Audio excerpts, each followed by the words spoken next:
नमस्कार। आज हम बात कर रहे हैं अहमदाबाद में हुए एयर इंडिया विमान हादसे की। इस पर काफ़ी खबरें आई हैं, शुरुआती रिपोर्ट्स हैं, जांच के कुछ डिटेल्स भी हैं। तो आज हम कोशिश करेंगे कि इन सब जानकारियों को थोड़ा और गहराई से देखें, समझें कि असल में हुआ क्या था और मतलब इसके मायने क्या हैं। तो ये बात है 12 जून 2025 की। एयर इंडिया की फ़्लाइट AI-171, एक बोइंग 787-8 ड्रीम लाइनर, ये अहमदाबाद के सरदार वल्लभ भाई पटेल एयरपोर्ट से लंदन गैटविक के लिए मतलब निकली थी। लेकिन उड़ान भरने के शायद 30 सेकंड के अंदर ही दोपहर 1:45 के आसपास प्लेन का ATC से कांटेक्ट टूट गया। इतनी जल्दी, ये थोड़ा अजीब नहीं है? हाँ, ये वाकई बहुत असामान्य है और चिंता की बात भी। टेक ऑफ के फौरन बाद संपर्क टूट जाना और फिर विमान का गिर जाना, ये इशारा करता है कि कोई बहुत बड़ी अचानक आई प्रॉब्लम थी। मतलब या तो कोई इंटरनल सिस्टम फेलियर या शायद कुछ बाहरी। पायलट्स को शायद मौका ही नहीं मिला होगा रिएक्ट करने का। और ये हादसा हुआ अहमदाबाद के मेघानी नगर इलाके में। वहाँ एक मेडिकल कॉलेज के हॉस्टल पर ये विमान गिरा। विमान में 230 पैसेंजर और 12 क्रू मेंबर थे, कुल मिलाकर 242 लोग। और जो सबसे चौंकाने वाली बात है वो ये कि सिर्फ एक ही बच पाया। हाँ बिल्कुल, राजकुमार रमेश। सुनने में आया है कि वो सीट 11A पे थे और शायद इम्पैक्ट से वो मलबे से बाहर की तरफ फिंग गए। अभी उनका इलाज अहमदाबाद सिविल अस्पताल में चल रहा है।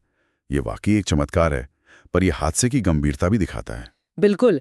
और सिर्फ हवा में नहीं, जमीन पर भी बहुत बुरा असर हुआ। हॉस्पिटल में कम से कम 38 लोगों की मौत हो गई, इनमें मेडिकल स्टूडेंट्स भी शामिल थे और 60 से ज्यादा लोग घायल भी हुए।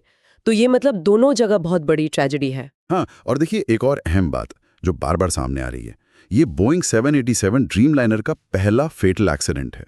ये बात इसलिए ज़रूरी है क्योंकि 787 को काफ़ी एडवांस्ड, फ्यूल एफिशिएंट और सेफ माना जाता था। तो इस एक हादसे से बोइंग की रेपुटेशन पर तो असर पड़ेगा ही, साथ ही इस मॉडल के डिज़ाइन और सेफ्टी पर भी सवाल उठ सकते हैं।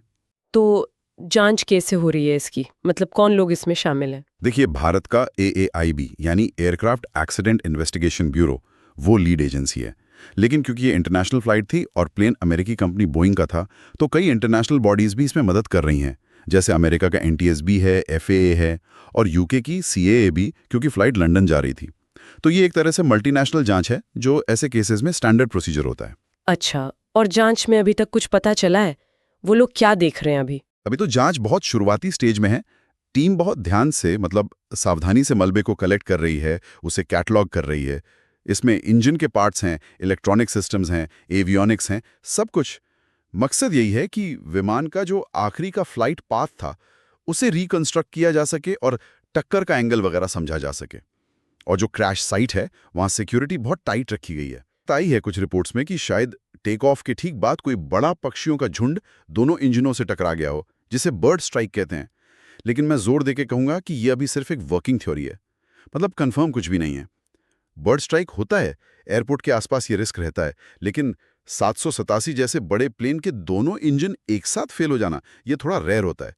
तो जांचकर्ता हर एंगल देखेंगे, मैकेनिकल प्रॉब्लम, ह्यूमन एरर, मौसम, सब कुछ। जाहिर है इस हादसे ने सबको झकझोर दिया है। प्रधानमंत्री मोदी ने भी दुख जताया, इसे शब्दों से परे हृदय विदारक कहा। सरकार, एयर इंडिया सब बचाव कार्य और जो पीड़ित परिवार हैं उनकी मदद में लगे हुए हैं। हाँ बिल्कुल। और एहतियात के तौर पर एयर इंडिया ने अहमदाबाद से लंदन गैटविक की जो दूसरी फ्लाइट थी AI-159, जो उसी 7878 मॉडल से जानी थी, उसे कैंसिल कर दिया। अमृतसर और पेरिस की फ्लाइट्स पर भी असर पड़ा। तो ये दिखाता है कि ऐसी घटना का असर सिर्फ उस एक फ्लाइट पर नहीं रहता, पूरे नेटवर्क पर पड़ता है। तो कुल मिलाकर देखें तो अहमदाबाद में एयर इंडिया फ्लाइट AI-171 का ये हादसा, ये एक बहुत बड़ी त्रासदी है।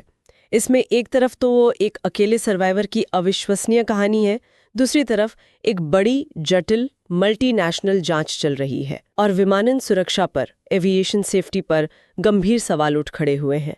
खासकर इसलिए कि ये ड्रीम लाइनर का पहला फेटल हादसा है। सही कहा, इसने ड्रीम लाइनर के जो अब तक के मतलब काफी अच्छे सेफ्टी रिकॉर्ड पर एक सवालिया निशान लगा दिया है। और यहीं पर एक सोचने वाली बात आती है जिस पर शायद आगे बहुत चर्चा होगी कि ड्रीम लाइनर के इस पहले घातक हादसे के बाद इस विमान की जो साख है और ऐसी घटनाओं से निपटने के जो तौर तरीके हैं, उन पर भविष्य में किस तरह के सवाल उठेंगे और क्या बदलाव देखने को मिल सकते हैं।